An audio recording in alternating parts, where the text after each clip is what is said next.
Howdy, everybody. Merry Christmas. It's going to be a free-for-all today, and I'm pretty excited about it. In fact, I've even got my Christmas hat. And so if you're ready to go, we've got a good deal today. So we're going to talk about the truth. What is the truth? And do we have the truth? Do we have enough information to get the truth? So those are going to be some of the conversations. So I'm going to go ahead and share the link because it's open.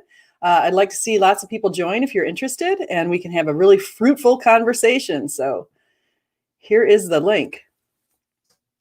And I want to say hi to Stripper Liquor, who's here on time. Actually, even looks like Stripper Liquor got here a little bit early. So anyway, yesterday I had a really interesting conversation with Brett Nicholson, who is of One Life Church, and he was referred by Braxton Hunter of Trinity Radio.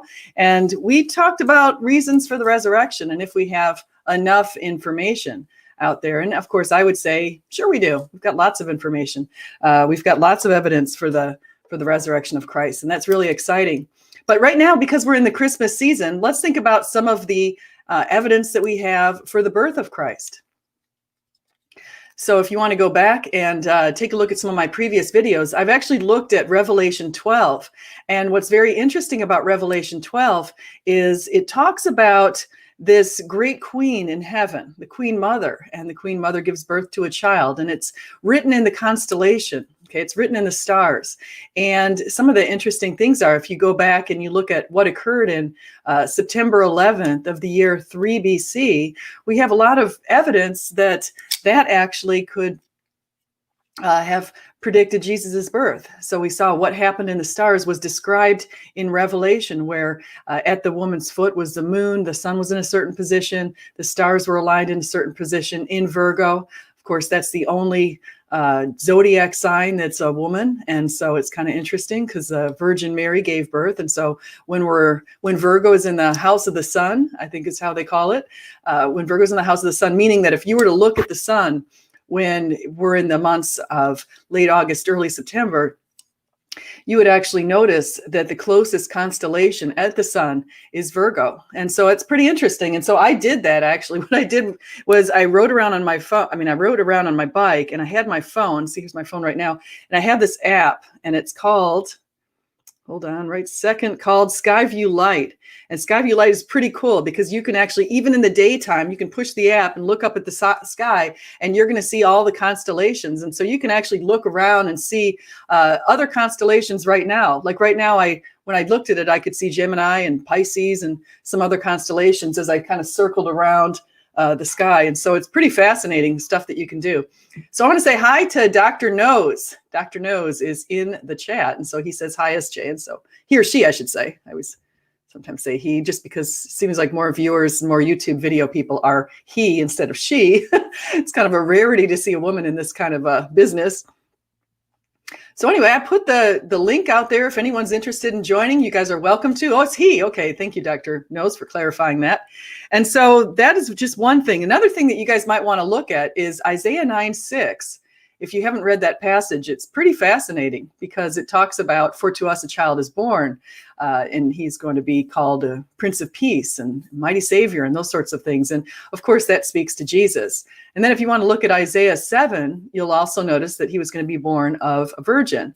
And so if you look at Genesis 3, it also speaks of being born the seed of a woman. Now, why is that significant? Someone would say, of course, people are the seed of a woman and a man combined, but actually the way they refer to the seed typically is another word for something that coming out from males, the male contribution to the as sperm. So it's actually the seed of the man generally. So from the seed of the woman is the interesting thing that we see that also alludes to a virgin. And so that's just something to think about if you're thinking about Christianity. And so I'm going to go ahead and get on Twitter for a second here and go ahead and share this link with my big direct message group to see if any of them want to jump in here. And so I just watched my son's basketball team, by the way. Just went to watch basketball. Simultaneously, while I was watching the basketball game, I also was watching my friend's son and his bar mitzvah. And I've never seen this portion of the bar mitzvah before. Last night, I watched an hour of a synagogue service for the bar mitzvah. And today, I watched pretty interesting. Oh, Dr. Nose is in the chat here, so hold on. Hello, Dr. Nose. Hi, this is actually formerly G Fuji Go. I'm Oh, just hi. I'm rebranding ahead of my channel launch. Oh, So well, I yeah, will put the link to your channel for sure. yes, thank you so much. Yeah, I just wanted to know if you were going to talk about Isaiah 53 because I've heard recently that it's actually excluded from some readings in Judaism because of its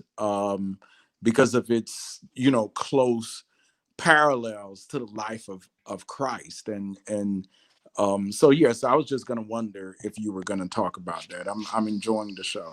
Yeah, I definitely talk about that. It's actually, let me finish my last thought. So I was just going to say I was also watching my friend's synagogue service today, the bar mitzvah, until my phone ran out of a battery because I was doing that while sitting at my son's basketball game, watching the bar mitzvah.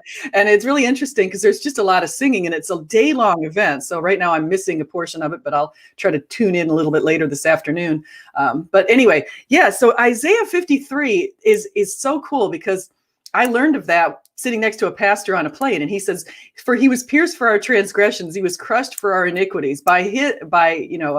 His wounds we are healed." And I thought, and he said, "Who's that?" And I said, "That's Jesus, of course." And he goes, "Do you know that that was written around 700 years before Jesus walked the earth?" And I was just I was dumbfounded. And so I went home and after I got off the plane, I checked the Jewish scriptures to see if it was actually in their scriptures. And of course it was. And I thought, how can they get past that? That is just unbelievable.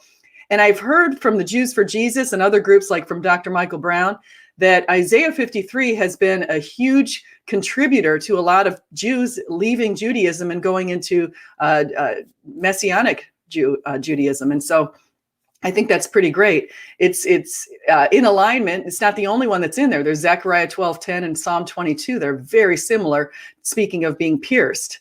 And so, of course, this was written at least 300 years before they had even really invented the idea of the crucifixion, which the Persians invented in the 4th century BC. And so we've got a lot of pretty interesting stuff that was portended in the Old Testament. And so, but back to Isaiah 53, if you guys read that, and then it says he will see the light. It's interesting because some people have tried to say, like Jewish people have tried to say that's a reference to Israel, but the country of Israel or the people of Israel.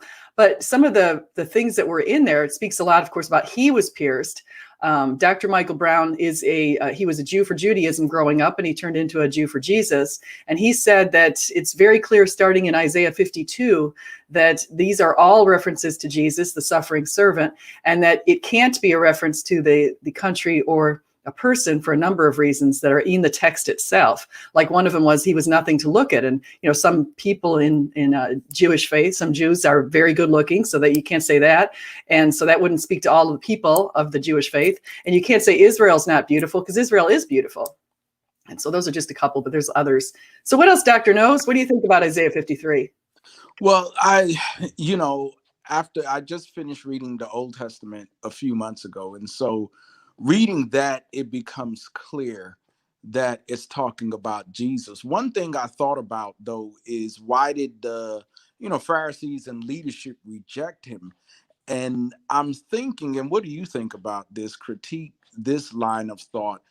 Reading the Old Testament and being in that situation when they were underfoot regarding Rome leads me to conclude that I could see how they would expect a conquering king, some type of military type of Messiah to overthrow their oppressors. But if you're looking at God, right, God cares about all of humanity. So it's it makes sense that the Messiah would come like, wait a minute, it's not just about one earthly group. I care about everybody on the planet, and I'm making a deeper and more profound overthrow of the problem of sin that separates you from me. So it seems like perhaps I wonder if the leadership was, just being parochial at the time, just focused on, okay, these are our concerns, but you see it in John, who I call the philosopher disciple. For God so loved the world that he gave his only begotten son. And so what do you think about that? That maybe I could see how they were expecting and wanted a conquering king, but God's plans were much bigger than that. Yeah, I want to say hi to Rob, but I totally agree with you. I want to just say something to what you just said. Go to their own books. If you go to Sanhedrin 97 and 98, you're going to see what they expected of the Messiah. They actually realized, and this was written somewhere around 500 AD, but they realized that the Messiah was supposed to be of two forms. There was a Zechariah 9:9, lowly one coming in on a donkey, and he was going to be recognized as our Messiah. And then there was the Daniel 7:1, which was coming in the clouds of heaven, sitting at the right hand of the mighty one, which is the other form that we expect in the end times. And so it's interesting because they realized, and they said even in those verses, this is Jewish people saying that they realized that the Messiah could be two types. And if he was the lowly one, the humble one, that was going to be a reflection of their transgressions. And so if they did the wrong thing, then we would see that sort of Messiah manifest. And they expected the Messiah to manifest exactly in the first century, which is why Herod and all of the other ones were on the lookout for him, and why a lot of imitators came around at that time. And so, and they also said that, go back to Sanhedrin 97 and 98, you're going to see the timing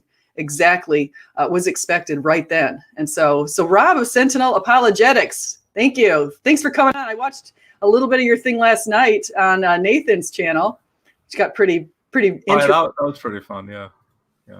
Yeah. So, well, good. So what do you guys want to continue on? Oh, here's speaking of, were his ears ringing or what? There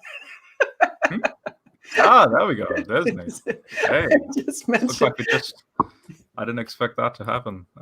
We seem to be just 10 hours apart from the prior conversation, and yeah, I saw that last night. I saw part of it. I wasn't able to see the whole thing, but I saw part of because I was listening to my friend's bar mitzvah, her son's bar mitzvah, I should say, last night. So when that was over, I tuned into some of what I could catch on your thing. So that was good. So Nathan, hello, welcome.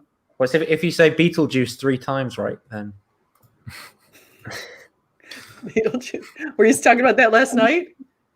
No, I'm just saying why I appeared at the time. Oh yeah, right when I said you were on Nathan's channel, Nathan pops up. It's like, you called? Oh wow, we've got a crew here. So hi Logos, and we got Dry Apologist here. Oh, that's actually me, SJ. Oh, you sharing something? Yeah. So I've rejoined as another cam, so it's sort of streaming my computer. If you put that to the top left, and then you if you shift that that to where you are. Okay. And then you, okay. And then you, hey V, and then you click on one of the options in StreamYard where it says to make that larger. So to shove everyone to the side.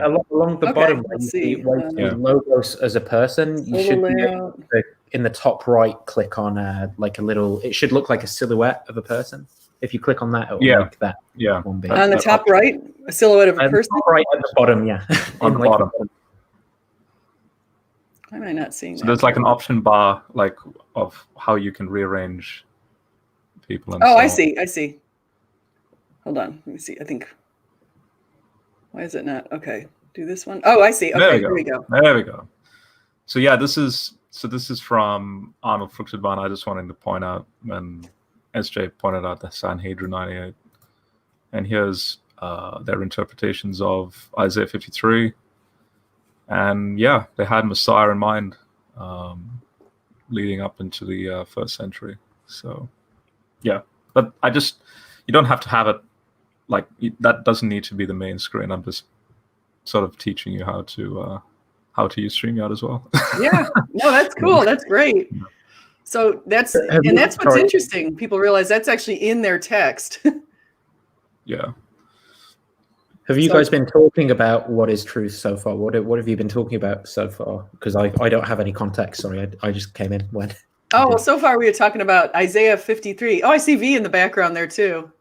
So we just started talking about that, and so thank you. Sorry, Dr. Nose unfortunately says his sound was sputtering, so we'll see if he can get back in here if that's possible, if he can try, or if he wants to, I don't know. But I also want to say hi to Dry Apologist. Hi, Caleb. Hi, how's it going? It's going pretty well. Does everybody know each other here? Do you guys all know Caleb? Yeah. So. Sound Okay, particularly enthusiastic today, Caleb. Is a special occasion? No, but first time on this channel, so. Yeah, it is. So you want to introduce tell anybody about yourself a little bit? I think you're a Catholic, if I understand correctly, right? Yeah, I'm a Roman Catholic, and I have a channel called Apologist, and I just uploaded another Pine Creek trailer, so people should watch that. And, yeah. Why do you want to watch a Pine Creek trailer? What's on it? They're so good. They're amazing. Really? Just his whole channel's amazing? Well, he's just starring in some movies coming out next year, so I'm just posting the trailers of them so people can start preparing and getting tickets in advance. Are you now? I'm under. This has got to be your dry humor coming from Dry Apologist, right? Dry. No, they're real movies. What do you mean? Can you expand? Because I have no idea what you're talking about. Share one with the in the. Okay, I can share a screen. Hold on. I'm gonna since Dry Apologist is being a bit melancholy, I'll just lighten up with a little bit of a more colorful background. It doesn't look all gloomy and. Yeah, I like that background. Is that a green screen? Yeah. It's actually does the job pretty well. I'm quite impressed with the software behind this. Oh, and just quickly in regards to trailers, Nathan, your Pine Points. I have Nathan Nichols. Yeah, you should give that to Pine Creek to use as a trailer. Yeah. Like, welcome to my channel. Oh, wait, I see you. So actually, Pine Creek. Yeah, Craig is saying Pine Creek trailers are really fun. I had no idea about these Pine Creek trailers. I guess I have to been missing out. Here we go. Yeah. This isn't the newest one. This is an older one. People have to go to my channel to see the newest one. But this is a. I wonder if we'll be able to hear it. Do you have it set up so we can hear it? I did share audio. Yeah. Okay. Let's see if it works. Oh, let me play it. Sorry.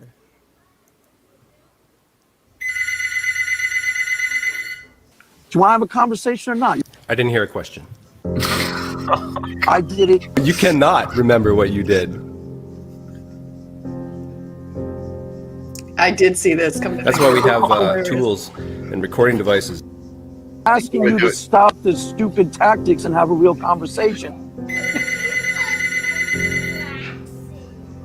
It's probably a lot more productive if you articulated it first. That something's good when it farts, and just don't let it bother you. Oh my god. Oh my gosh. It sounds like some detective thing, like horror stories. Oh my gosh, what's he doing?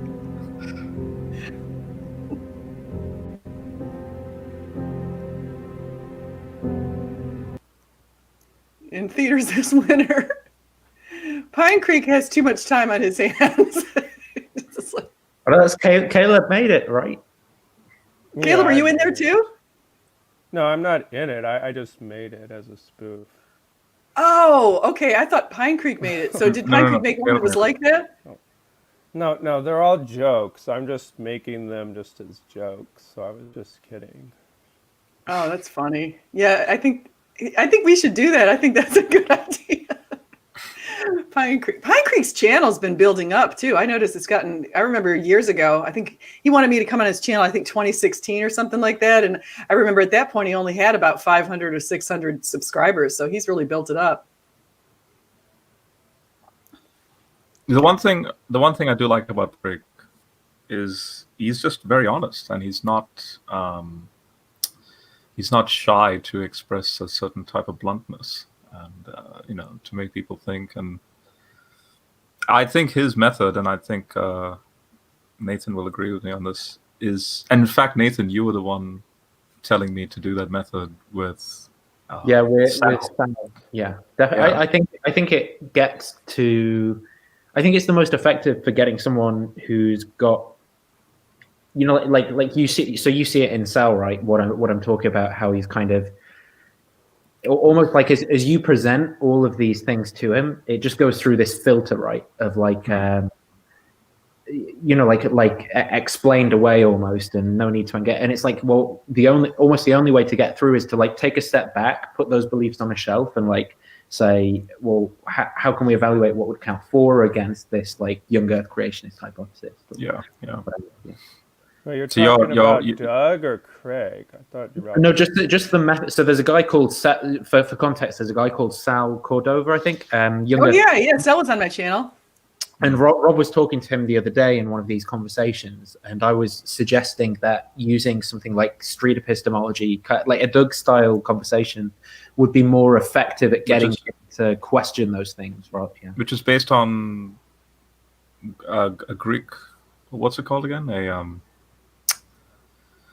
Is it something method? Socratic method. Oh yeah. Yeah. A lot of lawyers use the Socratic method. I have nothing against that. I like it. But the funny thing is, I actually do that if the person is genuine. But if I know there's an agenda like Ken Hovind, I can't for the life of me go down that method. Maybe because I just don't have enough patience. I don't know, but yeah. I want to say. Let me just say thank you to. Taking Back Eden, he says, truth equals money, always has, always will. Lies cost money, always has, always will. Financial expert Susie Ormond. Yeah, I like Susie Ormond, actually. Her first law, disagree, start lying to your client's employer about everything. I like one of Jordan Peterson's thing in his 12 rules for life, and it's tell the truth or at least don't lie. I think that's a pretty good program. I want to say hi also. We've got a couple more people. We got Fujigo, who's now Dr. Nose is back, and Ethan, Spartan Theology, is here too. Hello. Hi. Yeah, I copied you guys on Twitter, so I was hoping you'd come in. Oh, Fujigo, we lost. Dr. Nose, we lost him again, unfortunately. So thank you again, John, for your super chat. That was really nice. And yes, so we were thinking about what is the truth and what should we believe, and we're going into Christmas week right now, and I'm sure all of you are ready. Nathan learned something new yesterday, the anagrammatic rewording of what is truth in Latin. I don't know enough about that though, but I'm going to guess that like this is going to be like some some weird Roman Catholic like medieval thing that, so you know, like all the relics and everything like that. Yeah. Veritas, is that the word, or am I doing a different word? No. So when Pilate, when Pilate says what is truth, so there's a beautiful painting that I could bring up where it's Pilate, cleanly dressed, in an authoritative pose, and obviously Jesus in a very like broken down sort of like he looks like a nobody, and Pilate just motioning to him, what is truth, and but in Latin grammar there is this thing known as where you can take an anagram of a Latin phrase, just reword it. It's a legit thing. And it's coincidental that it can translate to, so what is truth in Latin can translate to the man who is here. So it's like he's motioning to Jesus, what is truth? And, Christian theology says Jesus is the way, the truth, the life, like that sort of thing. So that's wild. But Nate, I think that the authors were well aware of this, which is why they wrote it in there. But I think that's a good, because Pilate walks off before he gets an answer. What is truth? But like that's a good segue to maybe talking about this thing. Like, I mean, can we all agree at least that the pragmatist definition is wrong? What is the pragmatist definition? So the pragmatist definition is that truth is essentially whatever kind of works. So I mean, there's more and less sophisticated ones. So the more sophisticated kind is a kind that a philosopher called Richard Rorty holds, which is I mean, I probably don't fully understand it, but it's kind of like based off of a kind of natural selection of ideas type thing. So the ones that don't work get kind of pruned out. But the more simple kind is what you'll hear mostly like Jordan Peterson type or Paul van der Clay type Christians talking about, where it's basically like the truth is like what you're able to act out in the world or something. But I just don't think that this comports to what we're describing, because, for example, like there are these, you can come up with counterexamples. So if someone is going to tell a lie, right? So a lie by definition sort of isn't a true statement or a true proposition, but it can work for you. So it's like by that if that definition were correct, it would be true, but the lie is false, and it creates this sort of weird thing. I think maybe we'd all want to say either some kind of correspondence or coherentist theory is true, or maybe we don't. I don't know, but maybe that guides the conversation a bit. Well, you know, and that's a good point, because I tend to favor the correspondence theory of truth, that, you know, truth is what corresponds with reality. And so I've often wondered what other types of theories of truth are there. You said the pragmatist view, but the pragmatist view, which underlies, I think, the claims for scientism, right? Because the belief, well, we can do all of these things through science, so obviously science is the only provider of truth there is. But I've often found the correspondence theory to be the most intuitive and innate. I'm fine with the correspondence. I see this nice picture that Rob is showing us. You want to explain that? Yeah, just for the sake of time, and, you know, not to have this filling up the screen, but this is from my commentary in Ephesians, where Paul speaks about, in verse 20 to 21, he speaks about this idea of a type of school in the early church. In other words, remember when I was getting at the whole superstition of the Greco-Roman religions being sort of removed, because this notion of Jesus as the Logos, in other words, a critical, logical thinking of reality. So, and I just want to showcase to the non-Christians out there that when I lead Christians through Bible study, you will notice I stay at a very cutting-edge scientific I stay within a very cutting-edge scientific context, demonstrating not only teaching the theology, but I also want to teach them, look, this is what science also actually teaches us. I introduce concepts of the signing method and so on, and using this as a sort of like a polemic. Like over here in this paragraph, I point out that anagrammatic context. What is truth? In Latin, it is this particular phrase, and then the anagrammatic answer is, it is the man who's here, and sure enough, here is, Pilate motioning to Jesus. And so, for example, here's an early bishop, 2nd century bishop, who speaks about this notion of truth as being fixed and invariable.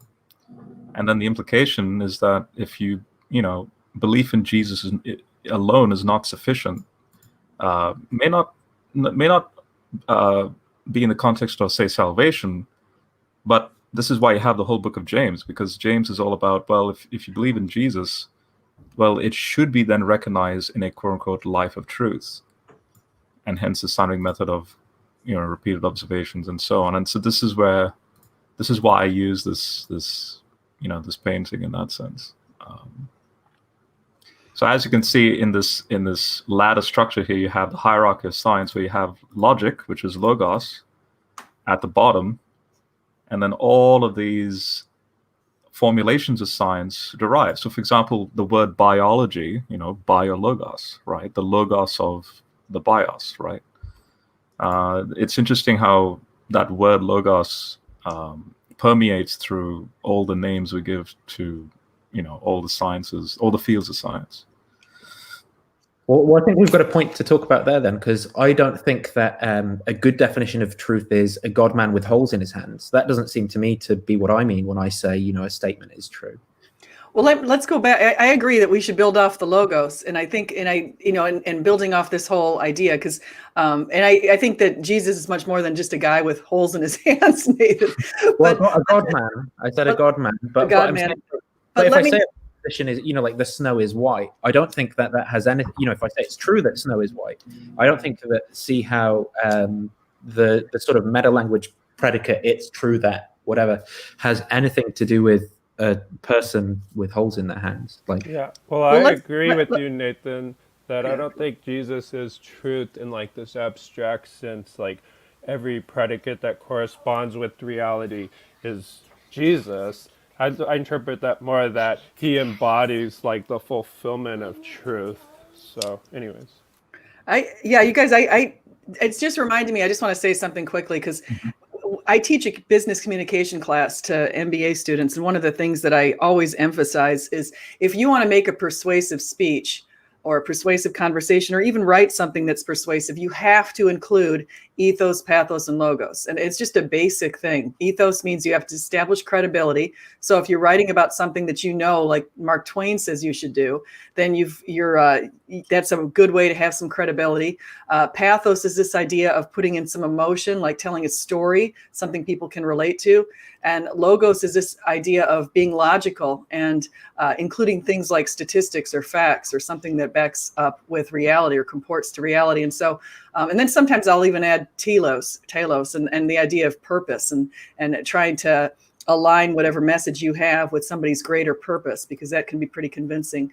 But I just wanted to point that out, because that's something I do in my classes, actually more than that class, but I'm just building off of this logos idea. So it's so much bigger than I think we realize. It's not just a simple trying to establish logical structure. I think it's much more than that, because we see that in Genesis and in the book of John in the first chapter, the idea of the logos. And so in the beginning was the logos, and yeah. I just want to also pass this by you guys just to see, because this is sort of my comment here when I was leading the study group. So I based on everything that I'm amalgamating together on this page, the implications I'm deriving is that, look, the school of Christ is, or in this case, Christ is synonymous with this notion of logos, or this person, the logos. If there is indeed a God who is, he represents what it is to be logos. So thus the school of, say, logos or Christ is the alternative to perversion and futility operating in and produced by idolatry, because idolatry is where superstition comes from and non-critical thinking comes from. So in this school, ignorance is replaced by knowledge. The refusal to know God is overcome by the joy of acknowledging God and giving him glory in mind and deed. Knowledge is the essence of that renewal. Such knowledge could not be claimed as a monopoly by anyone, because you had this particular head, which is, if Jesus is that head, the logos, then you can't claim a monopoly on anyone. So being raised in the cultured cities of the Hellenistic world, the Ephesians held that education alone was strong enough to dispel darkness and overcome evil. But Paul had experienced both the potential and the limits of his schooling. And then he reminds his readers of a school unique in kind, bearing the name of Christ, because, quote unquote, truth is in Jesus. And then the connection to Pilate. So, just some thoughts. First of all, that looks really impressive, Rob. Whatever it's from, you've put a lot of work into it, and so I'm impressed by that. If I would put down my video games, I might be able to produce something approaching that. But that looks really good. Listening to you brought something to mind, because we talk about the God, we're talking about truth, and Jesus saying, I am the way, the truth, and the life, for example. And Nathan raised a question about, well, what does it mean for Jesus to be truth? One thing I'm thinking about, I just started reading the Blackwell Companion to Natural Theology. And one thing that I realized, or one thought that occurred to me, I'm on the argument, the Leibnizian cosmological argument. So Jonathan Proust is going over the principle of sufficient reason.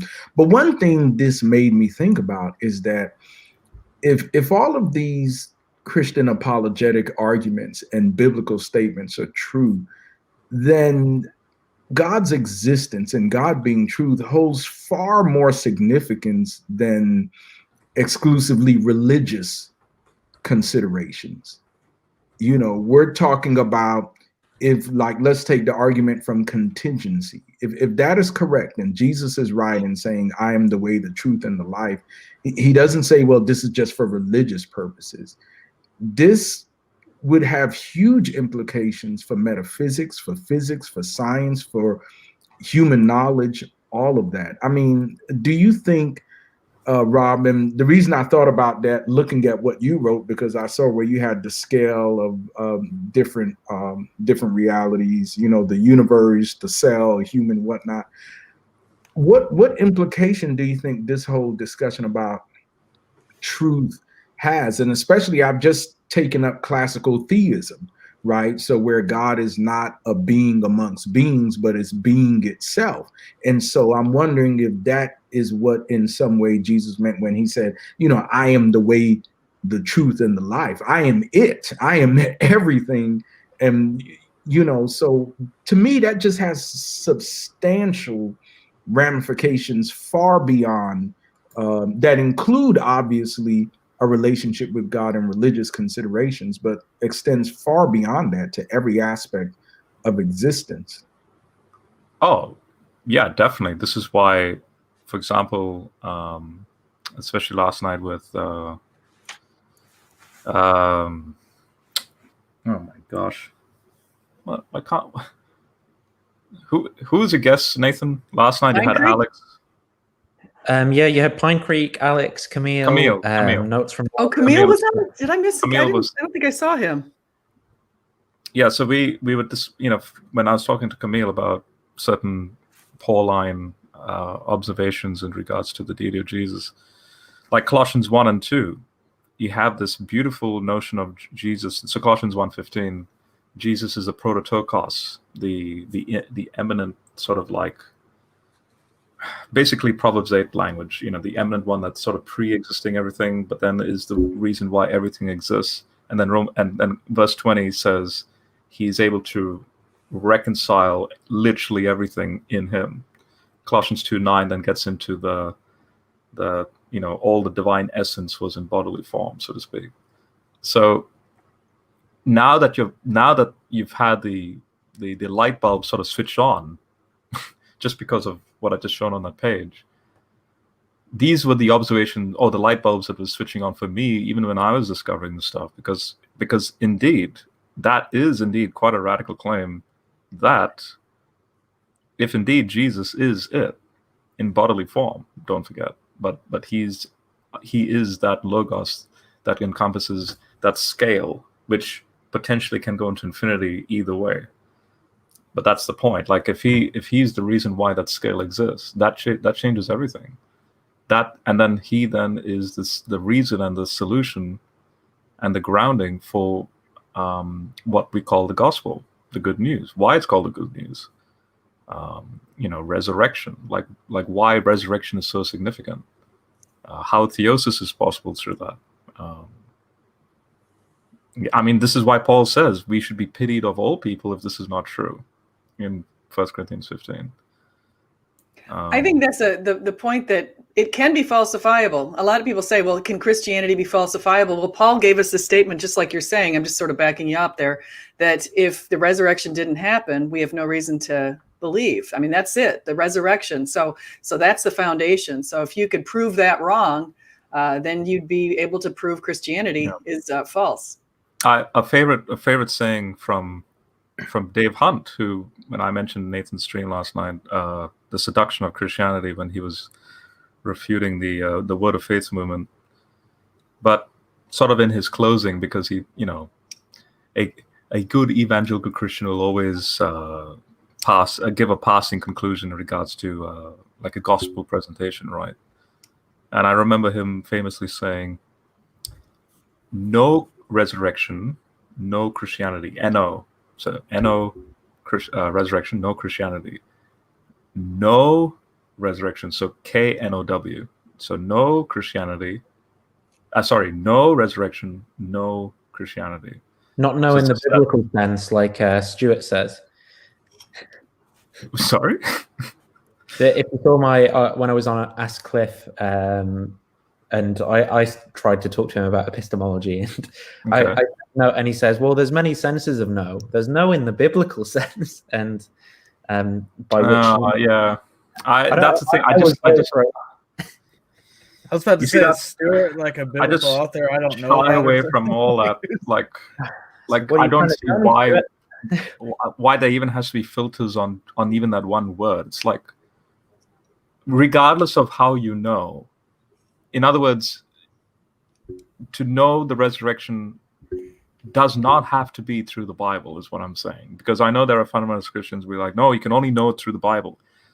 Well, then God's book of nature then is out the window. And ironically, God is, if you believe in God, he's the author of the book of nature as well. So why are you putting the book of nature down here and the Bible up here? Because the book of nature predates the Bible by 13 billion years.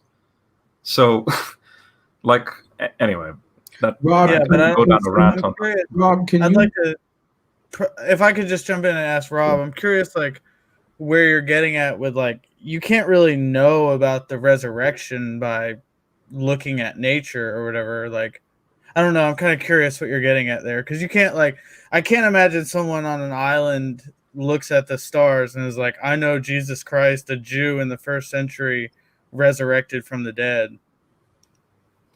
Oh yeah, no. So those specifics obviously will come about in regards to an event from that point moving forward, and obviously if there's texts that talk about that event. But then I'll throw back at you Romans 10 verse 18, where Paul quotes Psalm 19:4, that apparently people had an inkling of a type of solution to this thing we call death. Now, for example, you'll see Which text? Romans 10 verse 18. Thank you. So where I'm going with this is I'll give you two examples. One from a modern atheist sort of fancy way of looking at it in regards to the cosmos, and a pre-Jesus way of looking at it. So you'll see like Neil deGrasse Tyson or Krauss speaking about how a star had to die so for you to exist because you're stardust, and by implication then it's sort of like a quasi reincarnation, maybe resurrection sort of thing, like the star is sort of resurrecting in you, and in other words, you are the conscious version of that star, and so on. And I don't disagree with that, because that's what, I mean, in that very poetic way, it is true scientifically. But then let's take the Magi, for example. And for example, on the news, on the 21st of December, there's going to be a conjunction of Jupiter and Saturn. Yeah, I saw that. That in Babylonian Zoroastrian religion, believe it or not, they had a word equivalent to the word Besora, gospel, that where in their own religion they had a sort of like an inkling of a dying, rising savior. And so, but notice that the Magi come to Jerusalem because their conclusion is this savior has to be of a Jewish ethnic background. And that's why they go to Jerusalem. That's why they're talking to Herod, because if you look at the history of the Magi and Herod, they're very good friends. So the fact that they had no Bible with them, and through astrology in their own religion, they're sort of making this educated guess. And then, so if Jesus is born 3 BC, September 3 BC, in December 2 BC, during Hanukkah, which is 25th December, they then give the gifts to Jesus, who's already a year old by then.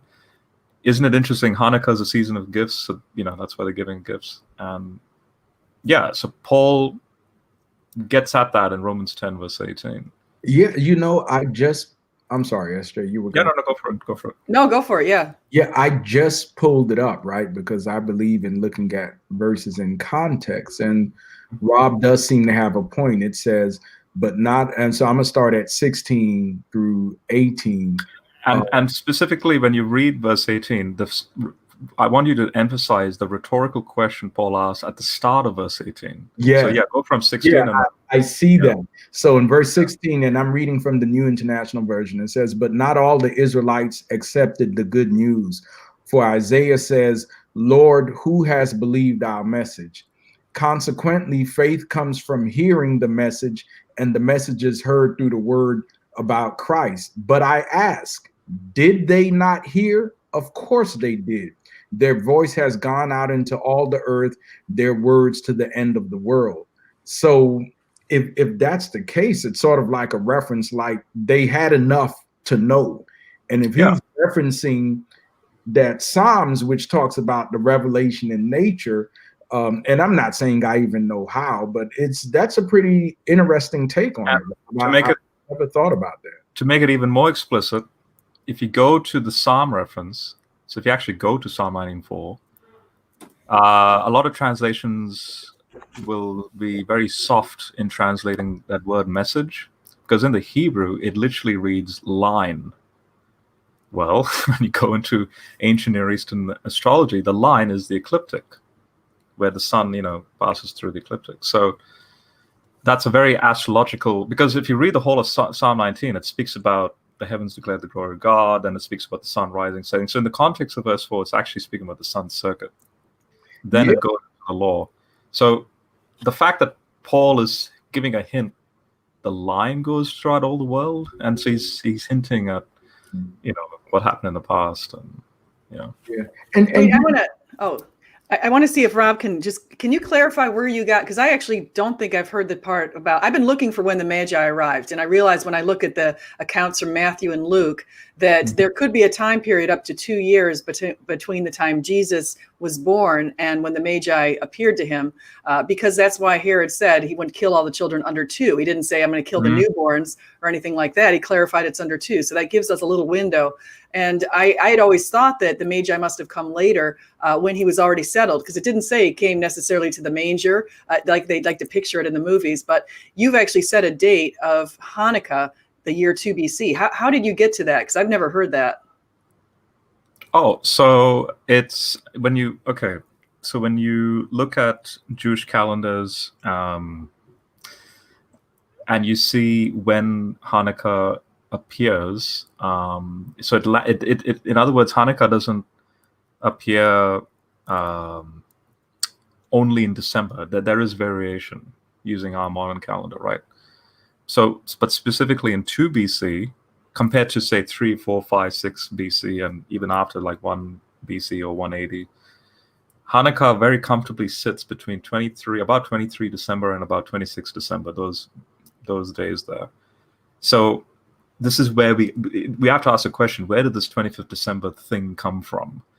So either if you count back from 3 BC, September 3 BC back 9 months, you get to December 4 BC, or if you count forward from September to December 2 BC, so Jesus is about 1.25 years old. Well, that makes sense, because notice, if Herod dies in 1 BC, specifically January 28th, 1 BC, then there's your 2-year range that Matthew's talking about, because Jesus was born 3 BC, Herod dies in 1 BC, there's the 2 years. And literally a month before Herod dies, so 25th December, the Magi giving the gifts. And you have to take into account the conjunctions that were happening from September of 3 BC, July of 2 BC, and December of 2 BC with respect to Jupiter, because Jupiter is doing its retrograde motions. So Jupiter is the Star of Bethlehem. That's why Matthew kept saying, oh, and suddenly the star had to do this. But notice, whenever the star is doing its thing, then the Magi are making their movements. So when you actually look at the movements of Jupiter, by the time the Magi give the gifts, there's like another second or third movement of Jupiter for them to then do their next action. Naturally, that's taking a whole year, a year and a quarter, so a year and 3 or 4 months to do. So yeah, I'm pulling in astrology here. I'm pulling in systematically how these ancient people were thinking about the night sky. I'm pulling in the geographical, political context, which is Herod. I'm pulling in just reading Matthew plainly, just giving it the benefit of the doubt, like seeing if this is accurate details recorded. And Revelation 12 is sort of like a calibration passage, because the whole book of Revelation is what's called an astral text, and so 12 is very explicit with the woman clothed with the sun, all that stuff. The whole thing then just works. Yeah. So what would be, because I have to say, now I was on Twitter, surprise, surprise, and Jim Majors was, he wanted to debate somebody who would talk about when we estimate Jesus was born as that September 11th date. And I was trying to think to myself, well, we have a lot of ancient people who said the year 2 BC or the year 3 BC. We do have that. And I think the argument for Herod with 1 BC is quite compelling, because there was a much more bigger eclipse back then than a more powerful eclipse. Plus the difference between the Passover timing and all the stuff that Herod would have to get done. So I think the 1 BC is better than Schur's hypothesis of the 4 BC. But what I'm wondering is, when we say, okay, well, we're looking into the stars, are we being post hoc in a way? Because if we say, okay, let's go back and map out when he could have arrived by the stars, but do we have any other people back then pointing to those dates, or saying like the Magi arrived to give gifts during the Hanukkah? Or documenting an eclipse on his death as well. That would be an important thing that you could use to date, right? The what? So on his death, when the sky goes dark, you could work back from then, right? That's an excellent point. So okay, I'm gonna quickly tackle both. So but Nathan's observation is important to this. So we are not being post hoc, because the scholarship in regards to now seeing these texts as having a very grounded usage or perspective in regards to paleoastronomy. In other words, we are not the ones being post hoc. We're just seeing if these people that are writing in a very astrological context, if they're accurate. All we have to do with our software and our modern astrophysics is just see if the calculations work out. And I showcase a chronology where there's a triple conjunction in 7 BC that kick-started the Magi to do what they did. I can go back even, say, to the Qumran community, which exists a century prior.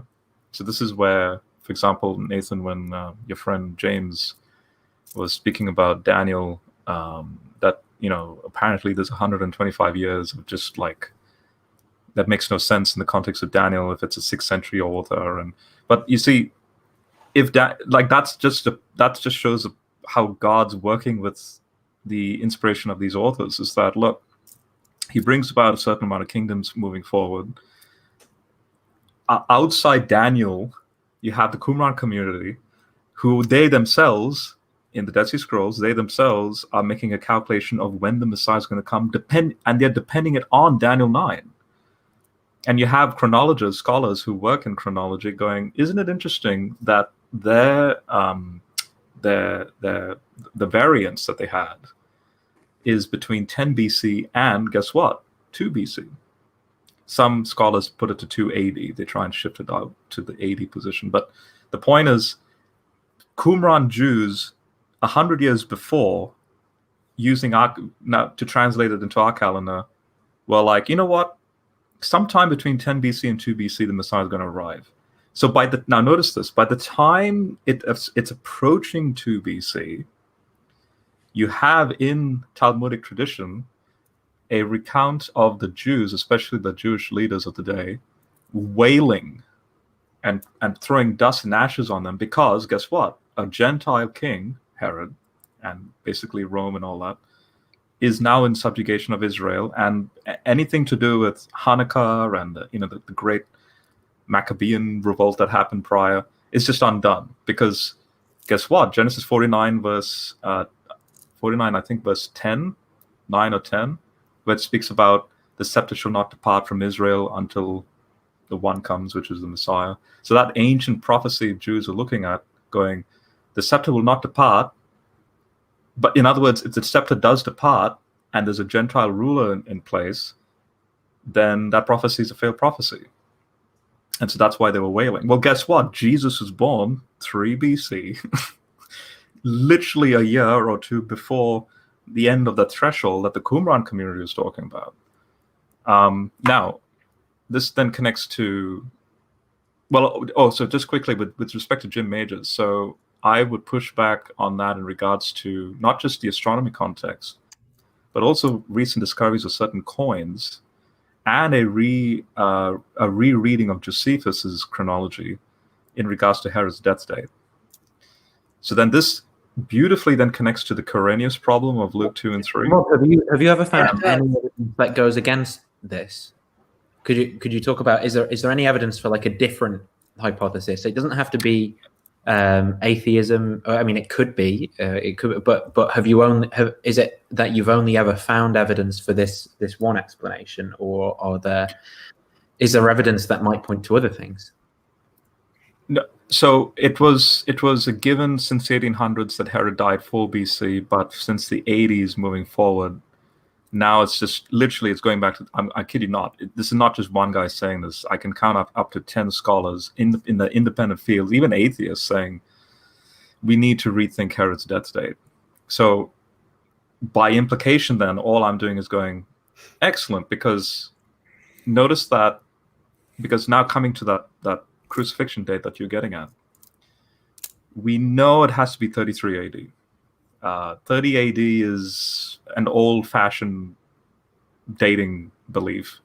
It's outdated, in other words. And in other words, 30 AD makes Jesus not too old. So when Luke says he's about 30 years old when he starts his ministry, and you have, by the end of his ministry, it's about 3.5 years. So, you know, that famous thing of Jesus being 33 years old when he dies. Well, that sort of works out, or he's either 33 or 36 if he dies in 30 AD, and if he's born in 6 BC, because notice they have to hold on to Herod's death date as 4 BC. So count 2 years back, and it's about 6 BC. But then if it's 6 BC, you come into all these problems with Luke, because Quirinius problem, it's like 10 years apart, all that stuff, right? So if it's 3 BC he's born, and if Herod dies in 1 BC, and if he's born in 33, I mean, if he dies in 33 AD, 3rd April 33 AD, which works out with the eclipse that happened in 33 AD, and an earthquake they found that happened around the same time, seismic activity and so on. Now you still come down with that 33/36 years age of Jesus. So notice, Rob, if you disagree with your, what do the people who disagree with you say? Do they just have no reason? The people who disagree with this, there's only one engagement of this back in the 60s. So there was a scholar who came out with it saying we need to rethink Herod's death date. Then there was another scholar back in the 60s, late 60s, who responded to that saying, no, Herod's death date is a fixed date. Then in the 80s, there was this back and forth tension. So there's a guy named Ormond who wrote out a whole 20-page treatise on coins in regards to Herod. Then in 2009, Andrew Steinman in Brill. That's the article I saw. So Brill is no slouch of a publication. Brill is like an authentic publication source. Andrew Steinman's like, no, Herod's death date is 1 BC. And then you have now people like Roger Olson, I think his name is, who, as of a few months ago, he released an article just putting it all together. And now you have Jack Flanagan. Heiser. Heiser is another one. So you have scholars who work in the field of chronology who've literally, in their revised editions now, have now held to this 1 BC death date of Herod and so on. Can I add something? Yeah, I would push back a little bit too, but because it's not only the death of Herod that we're dating the birth off of, and you mentioned the census or whatever, this makes perfect sense of the census, but I mean there's more issues than just exactly which year the census took place. Even the idea that because I just did an interview with a Christian biblical scholar just earlier this morning, and we were talking about the whole idea of Jesus being born in Bethlehem, and was that just made up as the Nazareth Bethlehem thing? Yeah. Just, and a lot of people will point to the census and say see, they just made up this story about a census for a reason for them to go to Bethlehem to make up this idea that he was born in Bethlehem.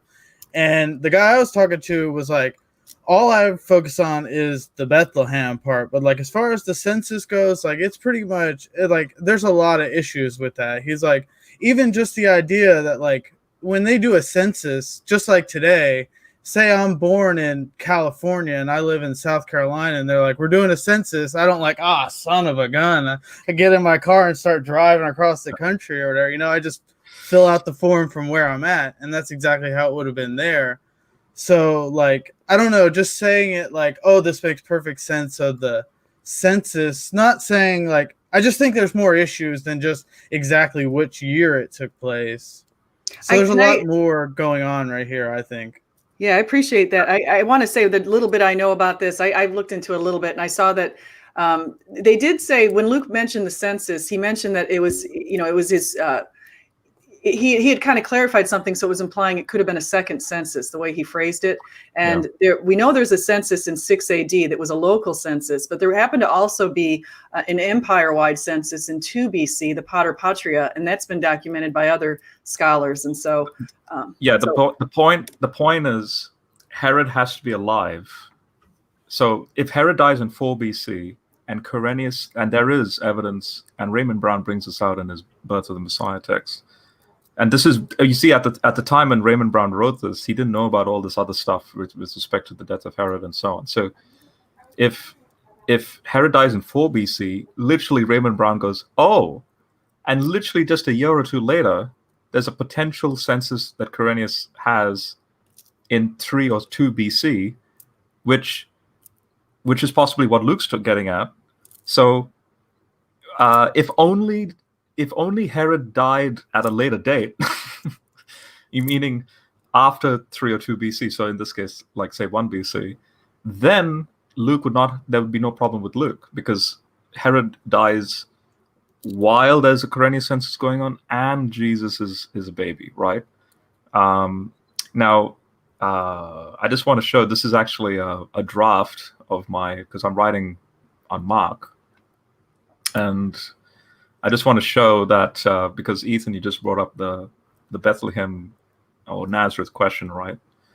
So, with respect to Mark 6, when in Mark 6 verse 1, when it says that Jesus goes to his hometown, and so this is where I come up with the whole, it should be noted that this has generated debate in regards to where he was born, and so I found a quote by Marcus Borg, right? And Marcus Borg, he's a good New Testament scholar, but the point is, he's a critical New Testament scholar, and in his comment here, in his dialogue with N.T. Wright, so he says, because see, in this quote, I want to point out that Marcus Borg is the one that holds to this view that he was born in Nazareth, not Bethlehem. But before he says that, he says, what then is left historically from these stories? Jesus was born before the death of Herod, and thus probably not later than 4 BCE. The most common accepted date for Herod's death. But notice Marcus Borg then interestingly says, though this is being reevaluated in scholarly circles. And so then this is where I come in and saying, well, yeah, he's honest to admit that if Herod died in 1 BC, and if Jesus was born in 3 BC, then pretty much all these problems vanish. And so then I continue on in showing why Bethlehem is, the birth of Jesus. Well, one thing that I was thinking about, even if they had a census, we have a census today, that doesn't mean culturally all the practices will be the same. It might have been the cultural practice to go back for the census. Even if there are similarities between cultures, that doesn't mean every aspect of it is going to be the same. Cultures differ significantly in many ways, especially across time. But one thing I wanted to say, Rob, to the concept that nature, is able to tell us a little bit about Christ, right? I mean, and that's very tantalizing, very interesting, and I'm going to be studying that for a while. One of the best ways to test it, retrodiction is definitely permitted to go back and say, because we do that with scientific theories all the time, like punctuated equilibrium in evolutionary theory was created because of the Cambrian explosion. And so it seeks to retrodict the Cambrian explosion, meaning to predict it backward. But one of the best tests is to be able to predict forward, which is what scientific theories try to do. And that is the $1 trillion question, because the fact of the matter is that is so challenging. A friend of mine played football, and he said American football, and he said in the position of cornerback, you have to be a prophet because you have to be able to prophesy where that wide receiver is going to go. And that is, to me, the test that the Bible establishes. And so I'll be curious to know, like, do we know what else the people in Qumran predicted? Are there any examples of like using like some predictions that we are aware of or anything like that? Because like I said, it's I think that text in Paul makes it clear that nature was enough to provide some basis. So Acts 17 is a classic then illustration of where Paul uses that unknown God. He then quotes the Deuteronomy 32 worldview, which is a whole other Heiser like. What was the first text you said? Something 17? Acts 17, when Paul's in Mars Hill, the Athenian philosophers, and uses like, I know you're very religious in every way. And so Paul, in other words, is not being derogative. He's just being, I'm a Jew who knows that there are gods who control the nations, legit divine beings who work this sort of thing out. But there's the true God that literally fulcrumed himself down. So Carmen Christi, although in the form of God, he became a slave, a servant. That language Paul's using in Acts 17, where he's now going to judge you by one man he's appointed, who he resurrected him from the dead. That's why you have an immediate reaction to that by some that says, what is this blabbermouth trying to say? But then interestingly it says, but some were quite curious and they followed him. And so the point is, Paul's using a redemptive analogy. I'm going to appeal to the fact that God is not boxed, to use now this, in hindsight, this fundamentalist, like say the King James only movement, right? God can only speak in an Elizabethan language and translation, as what Ken Hovind would like to say. In fact, Ken Hovind says that the King James English corrects the Greek and Hebrew manuscripts. Really? Yeah, he's actually said that publicly. And it's like, now you've literally boxed God. Like, God for all eternity and for the last 13 billion years of universal history only speaks Elizabethan English. I mean, it's crazy. But when you see the way these Jews, these Orthodox Jews like Paul were thinking, Yahweh, if he is the I am, I find it curious that he meets people where they are at, regardless of their position, geography, language, culture. I'll use an example with, say, the Chinese translation. So John 1, just a moment ago we were talking about the Logos.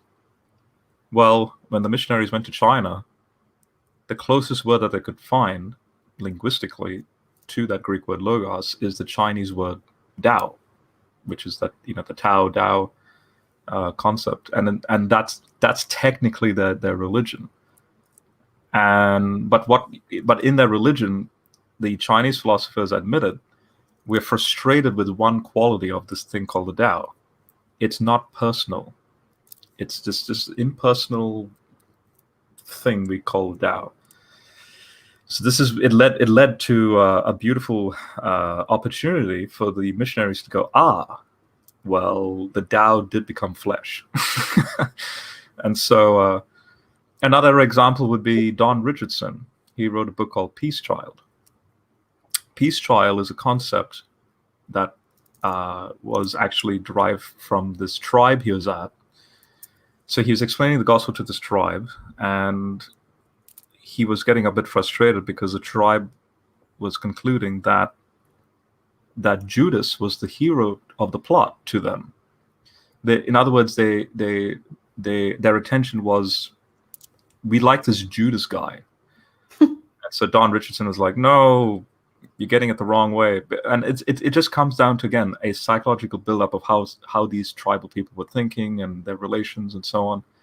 Then a moment came where a rival tribe was about to fight them, and potentially it could have been dangerous. But it didn't lead to that because the rival tribe's king wanted peace. And what they would do is their tradition is they would exchange their firstborn son, not in any killing or anything, just literally just an exchange. Maybe that son will intermarry with that other tribe or something. But notice that beautiful imagery that firstborn son's going to like intermarry or to integrate or incarnate into that other tribe, right? And they literally had this thing called peace trial. I'm going to give my peace trial to you so we can be in peace. And then Don Richardson goes, yeah, like the father who gave his firstborn into the world as his peace child. And so you have these redemptive analogies in history. And Psalm 19 is sort of like a summary statement of however that works out. Let God be God. And I mean, think about it, the Great Commission. If this is what I would do if I was in the shoes of the disciples just before Jesus ascends. Go out into all the world, preach the gospel. So in other words, if I went back in time, just to be a bit trollish, if I was going to troll Jesus, I'd be like, Jesus, you're a Middle Eastern Jew. This is a Middle Eastern movement, obviously Second Temple movement, but it's a Jewish movement. You've fulfilled the law, all that stuff. Matthew 5. You've come to fulfill the law. You haven't destroyed it. And you're meaning to tell me that this is going to be applicable to the ends of the earth? Like some Chinaman is going to, like this is going to be appealing to him in the Far East, and as well as, say, as far as Tarshish in the far west, so Spain, far west. Like, because these people are of different tribes, cultures, languages, beliefs, experiences, and so on. And I wouldn't be surprised if Jesus goes, yeah, it'll be applicable, because you see, for example, Revelation 7. I looked up into heaven and I saw a multitude without number from every tribe, tongue, language, and so on and so on. And then, Galatians 3, if you're in Abraham, you're neither slave nor free, male or female, Jew or Greek, you're all one in Jesus. So in other words, Jesus and then the church becomes a raceless, sort of like a sexless, in other words, it's a huge diverse group where everyone is equal because they're all conformed to Jesus. That's why it completely destroys faction groups and splinter groups and this notion of like hierarchy in these groups, like I'm better than you, racist remarks. This is why the abolitionists, the anti-slavery and anti-racist stuff, Wilberforce, like this is where they were getting those ideas from. That's interesting. Yeah, that's all very interesting, and I love the idea of bringing in even China and this idea of the Tao. I want to build on that in just a second, but I also want to say thank you to Taking Back Eden, because he has a question here. So he says, any thoughts on leading ancient biblical language expert Dr. Michael Heiser is claiming biblical writers believed Earth was flat disk. Does Michael Heiser, what is an art like? To me, I would go to the argument that I found, or one argument against that conception that I found, is Isaiah 40:22, that refers to the circle of the earth. And if you actually translate that word KHUG, it comes out to like a sphere or a vault or circle. Obviously, the English translation tends to be that. But I know that there's some verses where they talk about this sort of, what do they call it, like a dome? I don't know. Yeah. Firmament. I don't think. Yeah, I mean, I could say anything, or go ahead. Oh, I'm sorry. Just real quickly. Yeah, I don't think that, the Bible's purpose is to necessarily teach, geology and things like that. You're dealing with an infinite God who is trying to communicate to us in a way that everybody can understand, which is through love, sending his son to die on the cross. I think that, there's just no point in conveying, geophysics at that point, because then only certain people would be able to understand it, and probably much less would care. And so I think I heard William Lane Craig recently talk about there's a difference between what the Bible, teaches and what God accepts and uses to convey a point. There's this one person who wrote the book. What's his name? There's that book, Gadel Escher Bach, and he talks about the fact that all human communication takes place through analogies. And so, because that's the way we understand. If I say we want to drive the conversation, that's an analogy to driving a car. The app store on your phone is really a collection of 1 and zeros, but there's an analogy to a store. So I think that, God is trying to convey salvation through Christ, and anything else is probably not the most, he's not trying to increase human knowledge to the point of knowing everything, because should it be increasing it to what we know now, or what we'll know 10,000 years from now, should the Lord delay his coming, Yeah, I agree. I want Ethan to comment a little bit, because actually I don't know, Ethan, I don't really know your theology. I know you say you're Spartan Theology, but from what I've seen in tweets, are you a Christian or a Universalist? Or No, I'm definitely a Christian. Yeah, I'm Christian all the way. No question about that. I mean, but I think I lean towards like Universalism, like Origen and Gregory of Nyssa, and like what I've learned through John. That's just for John DePew. That's just where I'm leaning or whatever. But I don't hold a lot of theological positions very tightly. I guess it's like I hold that Jesus is Lord, and you can only be saved through Christ, and God exists. These things, but as far as like secondary issues, I think it takes a lot of learning. So I kind of hold everything with like an open hand. But as far as this conversation goes, I think it's interesting because I think it's just like such an error of like this, like just obsession that modern people have with like inerrancy of scripture. Like, I think it's just plainly obvious that the Old Testament authors, a lot of them believed in a flat earth. I mean, it's just like you see, and I think like we point to these like certain things, but then you'll even see like in Ecclesiastes, and it constantly says like everything under the sun, and like we hear that and we know, oh, that's just a figure of speech, but it wasn't a figure of speech to them. Like the only reason they came up with it first, or whoever did, is because they honestly thought that everything we had was under the sun, and we know we're not. We go around the sun, like, so it really is just like irrelevant what they thought about the shape of the earth or the age of the earth. Like, these things to me are just irrelevant to whether or not the scriptures are true.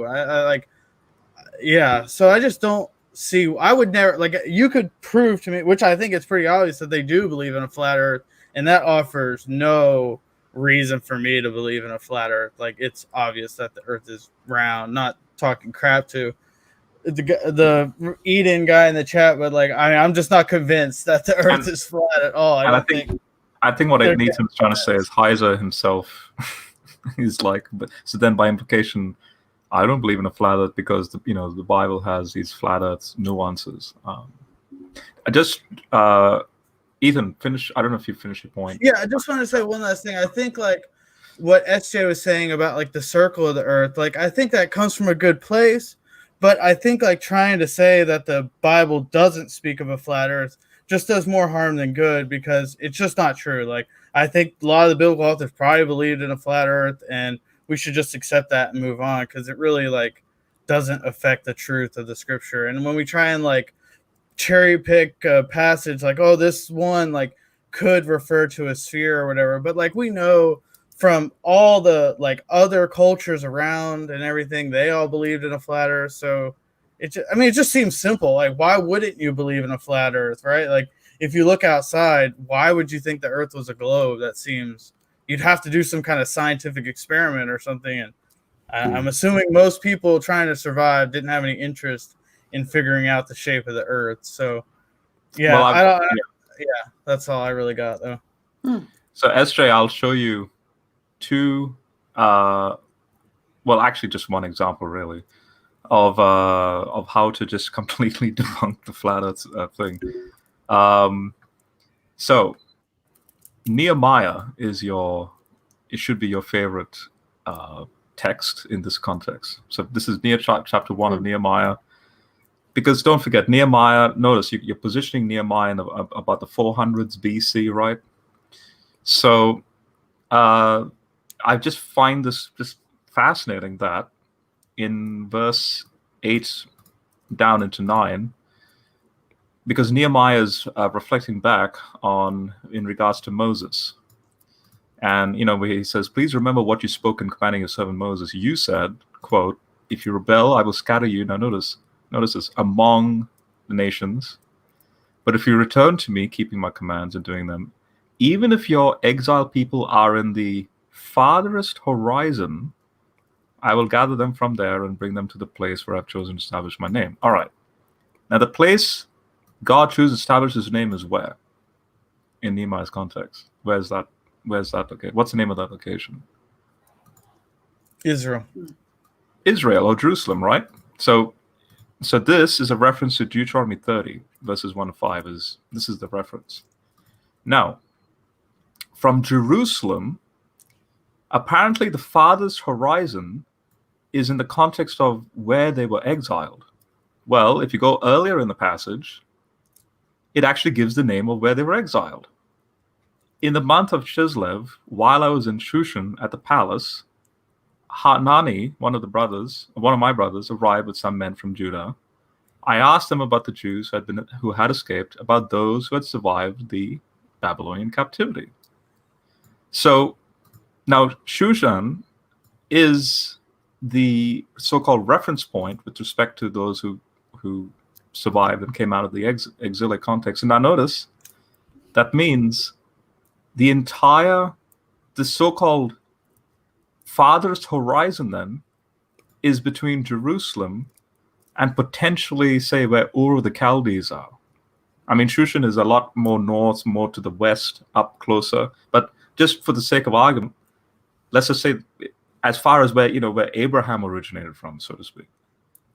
So according to this passage, the size of the flat Earth disk is just the Arabian Peninsula.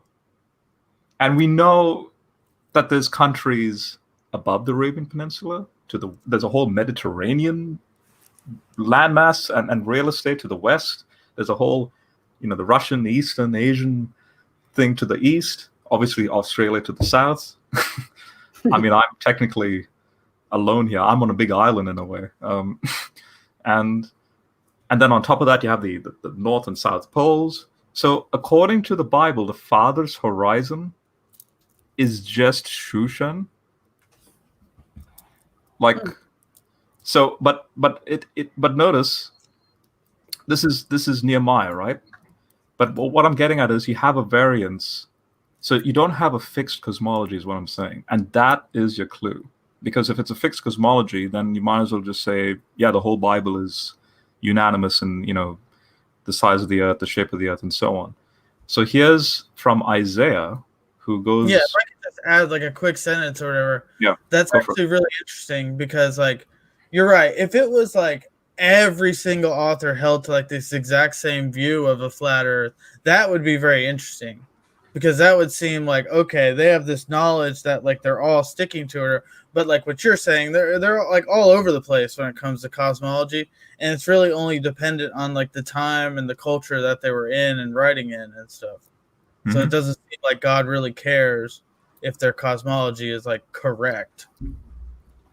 And so Heiser actually brings us out in his Unseen Realm, where he talks about where Paul has this desire to go to Spain when he writes in Romans. So Spain in the Old Testament was Tarshish. So now, in contrast to Nehemiah using Deuteronomy 30 in regards to his perspective of the farthest horizon. Okay, so putting that aside now, Isaiah gives his perception of what's the farthest country. Now notice this. So this is in Isaiah 66. So all the scholars who work on Acts, so Acts 2, Pentecost, and all the nations that come on Pentecost, right, that are named, they'll say that Luke is deriving from Isaiah 66, specifically verse, pretty much from verse 15 down, because notice this language, like in Acts 2, when it says there was fiery tongues and so on, well, notice you have this the Lord will come with fire, his chariot like a whirlwind, and he'll put judgment on all humanity, and so on. And then notice this verse 19, I'll put signs, right, among them, right? And then the survivors, so the 3,000 that were saved in Acts 2, the 3,000 that became Christian, then go back into the nations. But notice the list that it's given. To Tarshish. Well, Tarshish, and then it gives the rest of the nations, but Tarshish is on the farthest westernmost point, which is Spain. So now, according to Isaiah, Tarshish is the farthest point. And then, but he goes beyond that. He's like, well, potentially, even to far off coastlands that have not even heard of my fame or seen my glory. So potentially, if there are people groups somewhere out there, like past the Atlantic Sea, basically, because don't forget, Isaiah's living in a time that he only knew of the Middle Eastern context. And so the farthest point that they knew of was Tarshish. But what if there's something even beyond Tarshish? Well, who knows? That's the question, right? And so that's why he says, well, potentially even to the farthest coastlands that have not heard or seen my glory. And they'll all come back to Jerusalem. So now when you go back to Isaiah 40, now I will say, SJ, that it should not be translated sphere, because Isaiah does use a word for sphere, but it's only an occurrence of one time, where it's connected to what he describes it as a ball, like a ball being rolled. So if he knew of the earth as a sphere, he would have used that word. Okay. But now notice this when I'm talking about scaling features, like Nehemiah has his scale of the farthest horizon just being, say, that Arabian Peninsula size. Now Isaiah is saying, well, then the horizon's like, say, the whole Mediterranean context. Now look at this. So verse 20 is, verse 22 is this disk of the earth and grasshoppers verse, right? Mm-hmm. But if you go above, from verse 12, you have from God's perspective through Isaiah, where he's like, who has measured the waters of the sea in the hollow of his hand and marked off the heavens by the width of his hand? And then he goes into the earth size and so on. So here's the point. If the flat earth person takes this literally, this disk of the earth thing literally, then you have to take this phrase, the width of his hand, literally. So in other words, God's hand, see, he has a literal hand, and the whole Mediterranean, so from Jerusalem to Tarshish, that's the size of God's hand, is what you're saying, if you take this literally. Now, as Christians, we don't put God in an anthropomorphic box, right? God, this is anthropomorphic language to say, if he's marked the heavens, it's like, potentially it's because if we believe in as God is eternal, then that means, what does this imply? The heavens must be massive, right? And that this is why it asks the question, who can measure, the waters of the sea in the hollow of his hand? Because the way the heavens were marked off, right, in the context of God's width of his hand, because see, look, who has fathomed the spirit of the Lord? Who has weighed the mountains, and who can do these things? So it's a rhetorical remark to say, you can't do it because God is huge. Therefore, by implication, now when you go to verse 22, this is why we are like grasshoppers, because he's the one who sits above the disk, and this is why we're so insignificant. That's what how I would answer this, and I'll end it with this: this notion of sitting is actually ziggurat language, because see, it says spreading like a tent. So ziggurat is the temple construct, where the ziggurat, where the deity comes down and sits on a seat and he governs pretty much the land, right? So this is Babylonian language where, like humans want to, like Tower of Babel, basically, ziggurat, where the deity has to come down and then the humans like go to the deity and all that stuff. So in other words, God is basically saying, well, I sit on my throne. So basically Isaiah 66 verse 1. So Isaiah 66 says, "Heaven is my throne, earth is my footstool." Right? Where's a house that you would build for me? Where's my resting place? So therefore Isaiah 40 verse 22 is not describing that the earth is a disk. It's basically saying, when I sit on my throne on my temple, this notion of tent that I'm dwelling in, and the disk then is the horizon that goes around me like a disk. So when I observe everything around me, everyone is like grasshoppers. So in that sense, it's not then ultimately saying that the earth is a disk, like physically. That's fair. I want to say really quickly, Richard Mattson just joined us, so I want to say hi to Richard Mattson, and he's got Demolished Doctrine on his thing. And I just also want to point out, I can go about 15 more minutes because then I've got to go to we're going to do a go-karting thing for my son's birthday. So I apologize for talking too long yesterday. Oh, I've enjoyed it. You're very educational, and I learned something new. I was using Sphere, and now I don't want to use Sphere anymore. So I want to make sure I'm correct when I say stuff. So thank you for pointing that out. Okay. Peace and respect to you all. How you guys doing, SJ and Rob and Ethan? Doing Hi. good. I want to go back a few minutes. I've been trying to arrange myself and put on my face, and it took entirely too long, and the subject changed. But Rob, if you were willing to go back to the astrological symbology in the Bible. Okay. Yeah, go for it. Okay. So you spoke of an alignment of times and astrological bodies, and that actually works pretty good. But I think there's something that's not being recognized from within that. That Jupiter is in fact an unrealized star, and it's somewhat debated whether or not they can really call it a planet. You're aware? It's like a gas giant. Yeah. It's a gas giant. Yeah. 73% liquid metallic hydrogen. That is, it has the formulation to be a star, but it would be a very, very short-term star, and certainly not a very big or bright star, but it would be brighter than any star in the sky. So if that were realized and it were in the correct house or constellation, then you could certainly have the brightest star in the sky in the east. Of course, as stars get used up, they explode. So obviously Jupiter's never been on fire. It's never been ignited.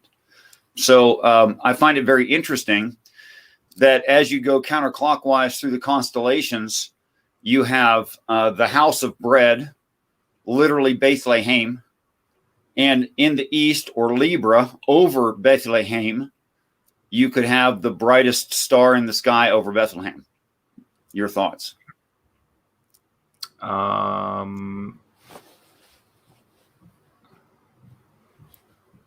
This notion of brightness, I think, is more connected with the conjunctions of, say, Jupiter, Venus, Saturn. A lot of people make that connection, yes. Yeah, if you're talking about intrinsic brightness, the metallicity and so on, and in this case, the intrinsic properties of Jupiter as a potential sun sort of thing. No one made those in the ancient world. No one made that observation. So, for example, right, I bring this out in the Revelation study I wrote, where the reason why the Magi made that move is because when Jupiter and Saturn did their conjunction, Jupiter was the hero god and Saturn was kind of like the devil. But then it's interesting that, I don't know, there's in other words, the implications was that there could be a changing of, say, the order of, say, the political order at the time or some things, and therefore a king, which is Marduk, the deities in that context, there may be a change in the scepters and the throne change and so on of who's going to rule what. And I kid you not, in the text they even speak about, like, as if Jupiter had a extended hand out to Saturn. And this is just a mirage, because when Jupiter and Saturn were getting so close, it looked like a hand was reaching out. Looked like a bridge, yeah. Yeah. So they even went down that trajectory. But the point is, what so even though it wasn't bright, the Magi they knew Jupiter because of its retrograde and the way it would move. So you have Babylonian almanacs who very carefully depict the movement of Jupiter. In other words, Jupiter's speed is different to the other planets in the solar system. I'm in no way trying to refute that. Sorry. Yeah. Go ahead. No, I'm just saying, brightness is not has never been from my reading. Brightness is not the way to then go, oh, that's a star of Bethlehem. Rather, it's just that object in the sky that's called a star. That's moving forward and then stopping. The stopping is retrograde stuff happening. From our point of view at the time, yeah. From our point of view at the time, yeah. Okay, I'm not trying to refute that, but actually present something completely different. So I can certainly understand someone looking at it that way, even a consensus reading it that way. I can certainly see how they would or could, and the implications thereof. But what I'm speaking to is more that. Let me back up just a little bit. This is going to be confusing at first because it's going to be relatively new to anyone who's hearing it. That is anyone I know of who's not me. And I'm not educated. I'm sorry, I'm not educated. And in studying the Bible, I'm about 9 years old now. Okay. Okay. But as I read it, before you continue, I want to say this is what Heiser says, and it's absolutely true. He says what Heiser says. He says the world is stranger than we think, but thinking should not be strange. So, amen to that. Yeah, I'll agree with him on that. That's a good point. Yeah. Okay, so yeah, if I could just not to cut you off, I actually have to go. So if I could just say goodbye. Oh, thank you. Thank you for all of anybody who came on earlier too. Thank you to everybody. So, thank you for coming on. Yeah. Yeah. Bye. Have a good day and have a Merry Christmas. Oh, you too. If I could back up a little bit, and this is going to sound strange, really strange. Since about 1971, we found out some things in our solar system because of modern technology, science, NASA, that are a bit odd to me considering the stories in the text. Here's one of the things we found. We have mapped more than 90% of the planet Mercury. And if you were to look up Valles Marineris, sorry, that's Mars. If you were to look up Fram Rupees, that's an impact crater on the southern hemisphere of Mercury, and it gives you a good solid location to work the rest of this out from. That there is indeed on the lower hemisphere of Mercury a series of mountain ranges that are very prominent. One's a big long straight line. There's a closed mouth U with Fram Rupees in it. And then there is a big lazy J, and within that big lazy J, there are two parallel mountain ranges. Those would be the staff sling with a stone in it, shepherd's bag, and scrip of David, which is why David professes himself a warrior when he says, I was in my father's house in Bethlehem, that's house of bread, the proper name of Virgo. I went to tend the sheep, that's Aries. Along came a lion and a bear, that's Leo and Ursa Major, which Ursa Major is in the 30 degrees of Leo, but there are no bears and lions in that desert naturally. I smote them both before returning home to my father's house in Bethlehem. So that's 3 different points, one of them repeated, showing a full circle, all of that counterclockwise. Which is the text declaring. But you're talking about the constellations there, right? Like yes, going through constellations, because that's the direction in which all the planets in our solar system rotate. So it's declaring that David represents, and in some future foreshadowing, the planet Mercury. You see that? You don't see that. So you're saying there's something traveling through the constellations at a specific direction that then impacts Mercury? No. What I said is the characterization, the physical characteristics of David is a foreshadowing, talking about what we would find on the planet Mercury and the planet Mercury itself. So what characteristics are there on Mercury that is making you? Well, that it's it literally has a boiling appearance, that it is ruddy to our eye, if we could see it in color adjusted photos. It's a tan colored planet with a darker brown, reddish brown plate blotches, really. That it has 5 mountain ranges that fit the description pretty well of a staff, a sling, a shepherd's bag, and a scrip. That it goes in a certain direction through the constellations, and those constellations are indicated in the story when he is telling Saul why he's a warrior, and it doesn't just stop there, but the fifth character. Mercury travels through these constellations. All planets travel through these constellations. Yes, all planets in our solar system travel through those constellations in that order. Yes. Do you mean travel through the constellations are visible to them? Is that what you mean? What I mean is there's orbits or circles around the sun, and from the perspective of the sun in a heliocentric view, all planets go through those constellations and in that order. They don't have a choice. The sun's the one doing it. It's just the planets going around the sun. Right. It's the sun's ecliptic that's going through.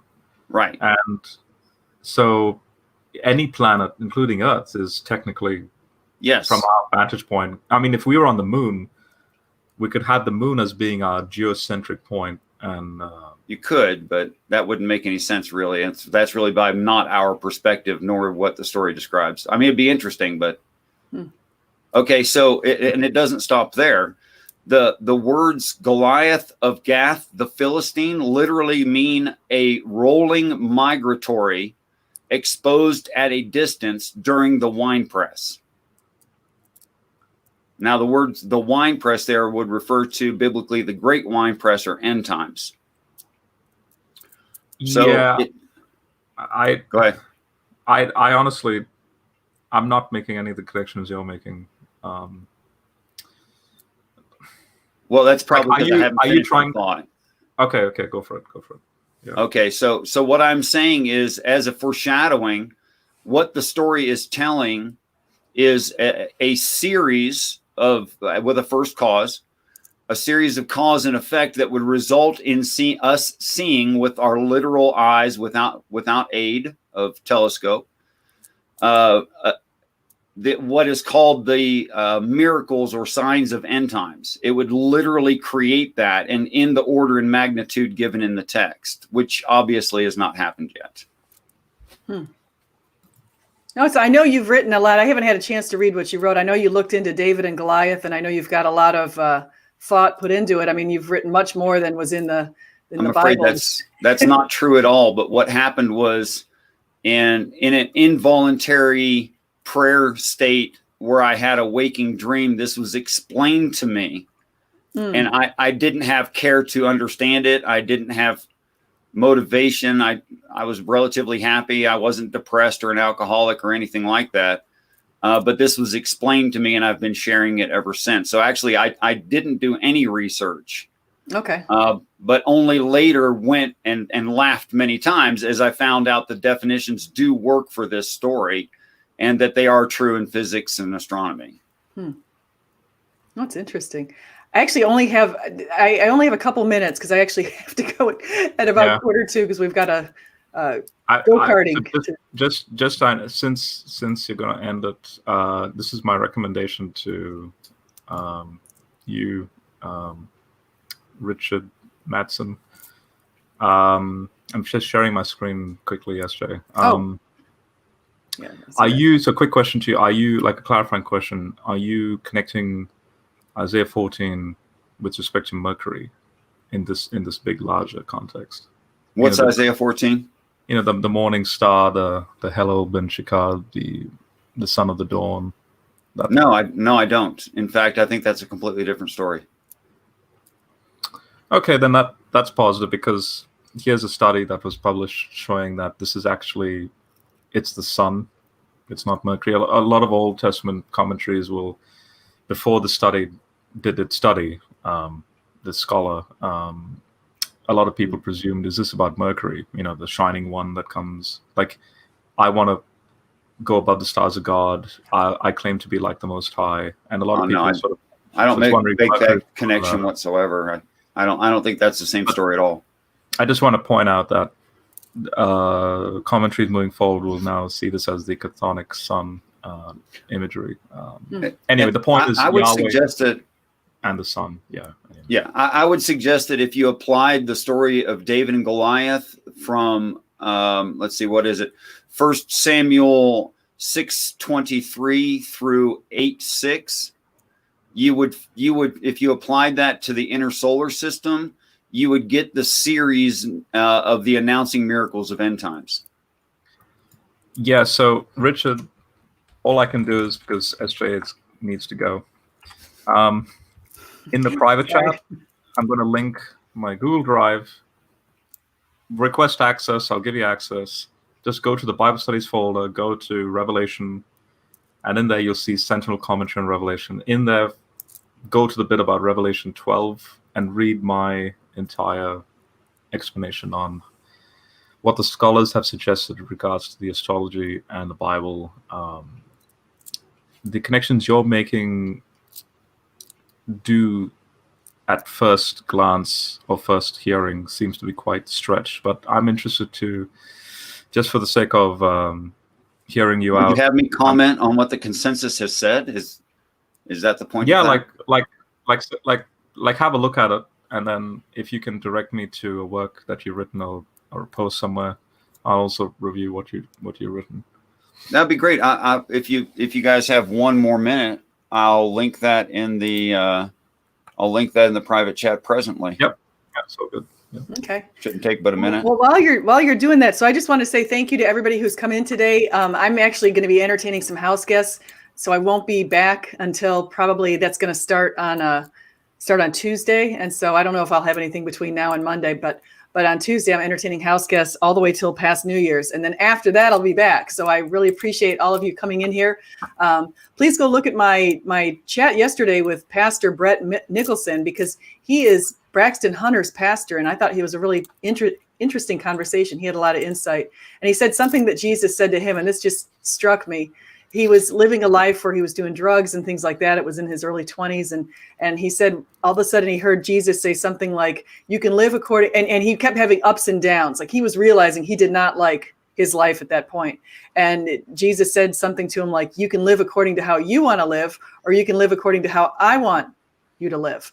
And he kind of did a big turnaround and became a pastor of a big church, and, really cleaned himself up, and everything's pretty good. So I think that's just evidence more of God's love for people. And so, what are you guys working on now? As we want to say that as we come to a close.